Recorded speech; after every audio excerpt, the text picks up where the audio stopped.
Ramenez-le chez nous et n'oubliez pas de dire à sa maman qu'il a fait une grosse bêtise. Je pourrais t'aider, t'as tort de me dire ça. Pour le suicide des blessés, vous avez appelé une ambulance. Ils l'ont déjà embarqué. En fait, c'est Folamour qui a fait exploser ce bâtiment. Je l'ai surpris en train de vider le coffre-fort.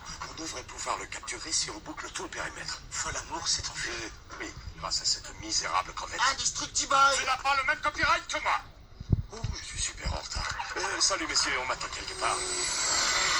Pour Folamour, qu'est-ce qu'on fait? Un autre soir, je l'aurais poursuivi moi-même, mais là, faut vraiment que j'y aille. Mais ne vous en faites pas, on l'aura, un jour ou l'autre.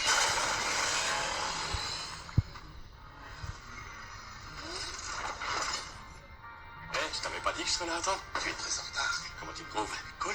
Oh, le masque. T'as oublié le masque. Ça va faire mal.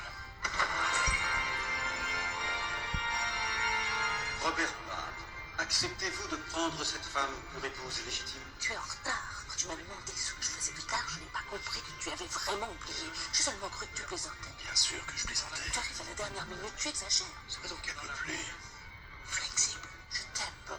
Mais si tu veux que ça fonctionne, il ne suffira pas d'être monsieur indestructible. C'est bien ce que tu veux, n'est-ce pas? Jusqu'à ce que la mort nous sépare, Oh oui. je vous déclare donc à présent mari et femme. Jusqu'à ce que la mort nous sépare. Quoi qu'il puisse nous arriver. Oh, je t'en prie. On est des super-héros. Rien ne peut nous arriver. Mesdames, Messieurs, bonsoir. Pour la première fois au monde, un super-héros est poursuivi pour avoir sauvé quelqu'un qui apparemment ne voulait pas être sauvé. Le plaignant, Olivier Degris, dont la tentative de suicide a été empêchée par Monsieur Indestructible, a déposé plainte contre le célèbre super-héros devant la Cour de justice.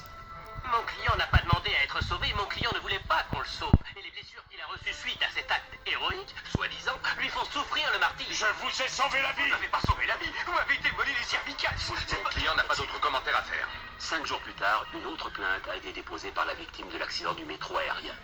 La condamnation d'Indestructible a coûté des millions au gouvernement et ouvert la voie à un déluge de plaintes contre les super-héros dans le monde entier.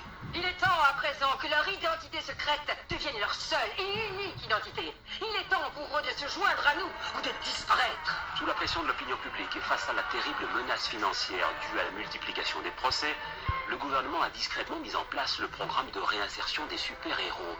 Les super seraient déchargés de toute responsabilité pour leurs actions passées, en échange de leur promesse de renoncer à jamais au super-héroïsme. Où sont-ils aujourd'hui?